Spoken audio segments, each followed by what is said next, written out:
কিন্তু মামুন নাচতেছে, মেয়েরা যায় টাকা ছিটাচ্ছে, আপনার কাছে কেমন লাগছে? আমার কাছে বলি, মামুন তো একজন পারফর্মার, হ্যাঁ, মামুন একজন পারফর্মার, মামুন একজন ড্যান্সার, একজন শিল্পী।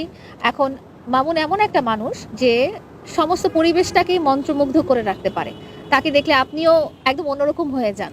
তো তার প্রতি যখন টাকা ছিটাচ্ছে, মানে দর্শকদের মনে কতটাই ভালোবাসা, বা দর্শকরা কতটাই মানে ওই কি বলবো পারফরমেন্সের ভিতরে ঢুকে গিয়েছিল, যে কতটাই খুশি হয়েছিল যে এভাবে তো আমরাও নাচি, কই কোনোদিন তো দেখলাম না কেউ টাকা ছিটা।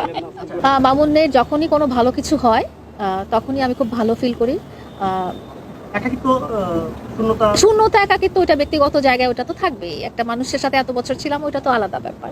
আমার প্রশ্ন উত্তরটা দিয়ে শেষ করেন। বলেন। আচ্ছা, আপনার প্রশ্নের উত্তরটা দিয়ে শেষ করছি। সেটা হচ্ছে যে খুব খুব সুন্দর একটা ওয়েবসাইট আমার বানানো হয়েছে, এবং এই ওয়েবসাইটটা আমার ডিজিটাল যে প্ল্যাটফর্মগুলো আছে, এই ডিজিটাল প্ল্যাটফর্মগুলোকে আরও সুন্দরভাবে দর্শকদের কাছে পৌঁছে দিবে। এবং আমার এটা দেখা দেখি অন্যান্য কন্টেন্ট ক্রিয়েটাররাও কিন্তু উৎসাহী হবে এরকম একটা প্ল্যাটফর্ম রাখার জন্য, যেখানে সবাই বুঝতে পারবে যে তার অরিজিনাল আইডিগুলো কোনটা, তাকে কিভাবে হায়ার করা যায়, তাকে কিভাবে রিচ করা যায়। সো আমি বলবো যে আমি পায়োনিয়ার হয়ে এটা স্টার্ট করলাম, এবং আমি আশা করব যে বাংলাদেশের সমস্ত যারা কন্টেন্ট ক্রিয়েটার আছে, বড় বড় যারা আছেন, যারা চান ডিজিটাল প্ল্যাটফর্মে আরো ভালোভাবে প্রতিষ্ঠিত হতে, তাদেরও এরকম নিজস্ব ওয়েবসাইট থাকবে।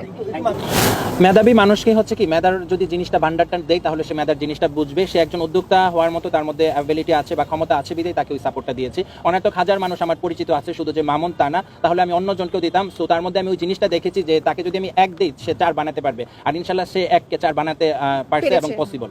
একটা মানুষকে, একটা অ্যাডাল্ট মানুষকে, একটা সুস্থ সবল সুন্দর মস্তিষ্কের মানুষকে কেউ কিন্তু কেড়ে নিতে পারে না, বা তার উপর জোর জবরদস্তি করতে পারে না। এটা হচ্ছে প্রথম কথা। এবং ব্যবসায়িক সম্পর্ক এবং ব্যক্তিগত সম্পর্কের মাঝখানে সবসময় একটা লাইন থাকে, এই জিনিসটা হচ্ছে দ্বিতীয় কথা। তৃতীয় কথা হচ্ছে যে কেউ কাউকে কেড়ে নিয়ে কি করবে, তাই না? তো মাসুদ ভাই উত্তরটা বলে দেন। ও তো আর কোনো জিনিস না যে ওকে আমি কায়রা নিয়ে আসবো। সে একটা মানুষ। মানুষকে কি পৃথিবীতে শুনছেন কেউ কায়রা নিয়ে যাইতে? নিয়ে কি তাকে কি আমি জেলখানায় রাখছি না তালা দিয়ে বন্দি করে রাখছি? আপনি তো বোকার মতো কথা বললেন। যদি আজকে ওকে নিয়ে আমি জেলখানায় রাখতাম কিংবা বন্দি করে রাখতাম, তাহলে আমি বুঝতাম যে আমি ওকে কায়রা নিয়ে গেলাম। হ্যাঁ, বিশ্বাস সবার আছে পৃথিবীতে। তাইলে যদি এরকম যদি হইতো, তাহলে পৃথিবীতে কোনোদিন ডিভোর্স বা কোনোদিন মানুষ ডিভাইড হইতো না, মানুষ আলাদা হইতো না। এমনও মানুষের হচ্ছে আমরা সংসার জীবনে দেখেছি যে তারা ডিভাইড হয়ে গেছে, থানা পুলিশ করছে, অনেক ঝামেলা করছে। সো মানুষ যদি মন থেকে তারা একত্রিত না হতে পারে, পৃথিবীর কোনো শক্তি নাই যে তাকে একত্রিত করার মতো। এটা যদি কোনো একটা যদি লোহা বা কোনো একটা বস্তু বা কোনো একটা জিনিস হতো, ভাঙ্গা জিনিসটাকে আমি হয়তো গাম বা কোনো কিছু দিয়ে আমি আটকে দিতে পারতাম। এটা মানুষের মন। মানুষের মন থেকে যদি সে তার কাছে না আসে, পৃথিবীর কোনো শক্তি নাই তাকে একত্রিত করার। এটা আসলে মামুন লায়লা পৃথক হওয়ার সাথে কোনো সম্পর্ক নাই, এটা তাদের লাইফের জার্নি। উনি প্রমোশনে আসেনি, ওনাকে আমি চিফ গেস্ট হিসেবে ইনভাইট করেছি আমার এই সুন্দর একটা মোমেন্টে। উনি আমার বড় ভাই, উনি আমাকে অনেক ভালোবাসেন এবং আমিও তাকে অনেক ভালোবাসি। আমার এই একটা ইম্পর্টেন্ট একটা মোমেন্টে আমি চেয়েছি যে আমার ভালোবাসার বড় ভাই আমার পাশে থাকুক, এবং আমি এটাও চাই ওনার কাছে যে এই ধরনের আমার যখন সোশ্যাল মিডিয়া রিলেটেড আরও কোনো ব্যাপার আসবে, উনি যেন আমার সাথে থাকেন। লায়লা আপু সবসময় আমার শ্রদ্ধার জায়গা থেকে, ভালোবাসার জায়গা থেকে আমার বোন, এবং আমাদের দুজনের সম্পর্ক হয়তো ক্যামেরার সামনে না, আমাদের কন্টিনিউ কথা হয়, এবং কথা না হলে তো আর আসতাম না।